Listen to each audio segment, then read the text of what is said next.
ज़ारा हटके Zaara बचके movie review. हम चावला और दुबे की दुनिया में ये सोचकर प्रवेश करते हैं कि यह कुछ नए हास्य, नुकीले पात्रों और एक ऐसी कहानी के साथ हंसी का दंगा होने जा रहा है जो बॉलीवुड फिल्मों के लिए उपयोग की जाने वाली सामान्य, आजमाए और परखी हुई ट्रॉफियों पर निर्भर नहीं करती है। और ज़रा हटके ज़रा बचके हमें विश्वास दिलाता है कि सब कुछ काफी सामान्य और भरोसेमंद है।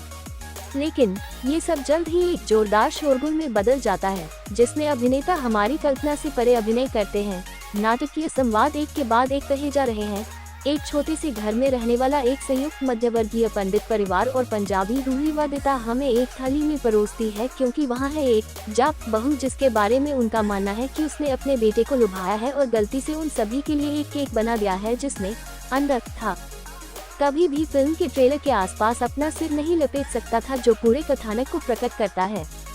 ज़रा हटके ज़रा बचके के निर्माताओं ने 2 ट्रेलरों के साथ इसे और भी बदतर बना दिया है, जो कि जितना उन्हें होना चाहिए था उससे अधिक प्रकट किया और हमारे लिए देखने और खुद पता लगाने के लिए बहुत कम छोड़ा।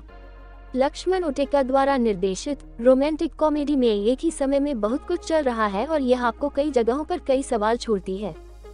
ज़रा हटके ज़रा बचके का अंदाज। इंदौर के एक छोटे से शहर में स्थापित हमारा परिचय कॉलेज की प्रेमिकाओं कपिल दुबे, विक्की कौशल और सौम्या चावला सारा अली खान से होता है, जो खुशी खुशी विवाहित हैं और कपिल के शाकाहारी और धार्मिक परिवार उनके माता पिता मामा के साथ एक छोटे से घर में रह रहे हैं। चाचा और चाची और उनका जवान बेटा। जबकि कपिल एक योग प्रशिक्षक, कंजूस और एक मध्यवर्गीय मानसिकता के साथ है। सौम्या एक आधुनिक पंजाबी परिवार से आती है, काफी बाहर जाने वाली है, कोचिंग क्लासेस देने और जीवन में बड़े सपने देखने के लिए अधिक पैसा कमाती है। दोनों एक दूसरे के साथ सबसे ज्यादा खुश है, लेकिन सौम्या को घर में कोई निजता न होने का दर्द महसूस होता है और वह जल्द ही अपने सपनों का घर पाने के लिए बेताब है। चूंकि वे भारी ईएमआई का भुगतान नहीं कर सकते, इसलिए वे एक सरकारी योजना के झांसे में आ जाते हैं और लॉटरी आवंटन के योग्य होने के लिए नकली तलाक का नाटक करते हैं। एक दूसरे से नफरत करने का नाटक करते हुए वे अलग हो जाते हैं और अलग अलग रहने लगते हैं। ये नाटक कितनी दूर तक जाता है और अंत में इसका क्या हश्र होता है, ये कथानक बनाता है। क्या काम करता है, क्या नहीं। 132 मिनट में फिल्म खींची हुई या अनावश्यक रूप से खींची हुई नहीं लगती है, लेकिन निश्चित रूप से इसके उच्च और निम्न क्षण हैं। जबकि उच्च कभी भी एक बिंदु तक नहीं पहुंचता है कि यह आपको वहां बना देता है। चढ़ाव निश्चित रूप से खामियों और खामियों से भरे होते हैं। मैत्रेय वाजपेयी और रमेश इल्हाम खान के साथ उटेका ने जो कहानी लिखी है वह बहुत ही मजेदार नोट से शुरू होती है और हानिरहित चुटकुले, प्राकृतिक हल्के फुल्के हास्य और कुछ हास्य पंचों के साथ गति को जारी रखती है। लेकिन इंटरवल के बाद ये बिना किसी दिशा के भटक जाती है और पटरी से उतर जाती है। इस स्तर पर मैं वास्तव में चाहता हूँ कि यह एक रोमांटिक कॉमेडी बने रहे और उन जगहों पर इतना माधुर्य न हो जहाँ इसकी आवश्यकता नहीं थी। स्क्रिप्ट में ऐसा कुछ भी नहीं है जिसे आपने पहले से नहीं देखा हो या कुछ ऐसा है जो आपको फूटा कर रख दे।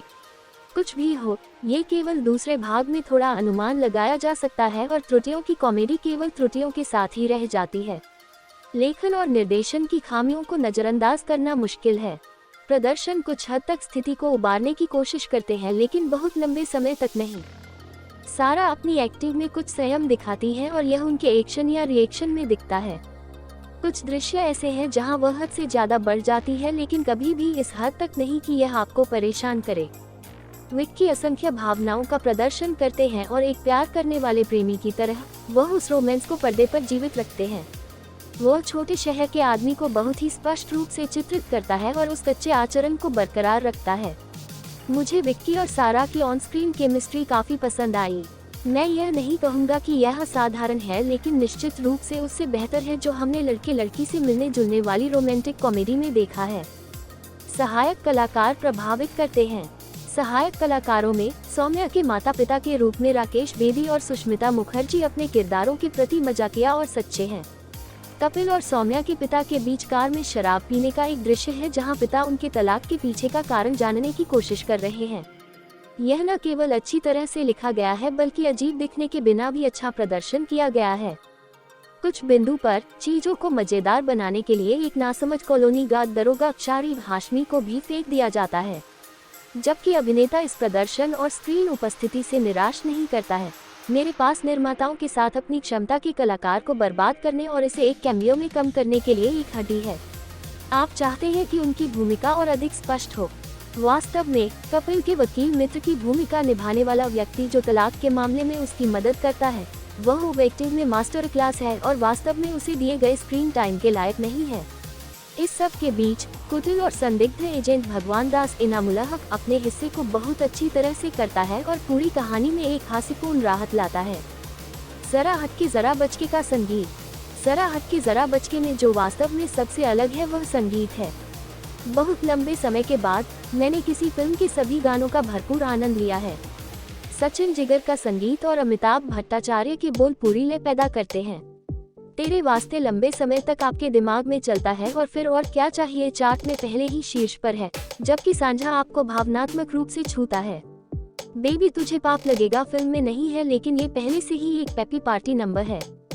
जरा हटके जरा बचके एक सहज पारिवारिक मनोरंजक फिल्म है जो आपको बोर नहीं करेगी, लेकिन ये भी स्थायी प्रभाव नहीं छोड़ेगा। इधर उधर कुछ हंसी और कुछ जोरदार पात्र इसे देखने योग्य बनाते हैं। हालांकि कहानी को और अधिक गहराई की जरूरत थी और निश्चित रूप से एक बेहतर पटकथा मदद करती। स्टार कास्ट: सारा अली खान, विक्की कौशल, शारिब हाशमी, कनुप्रिया पंडित और कलाकारों की टुकड़ी।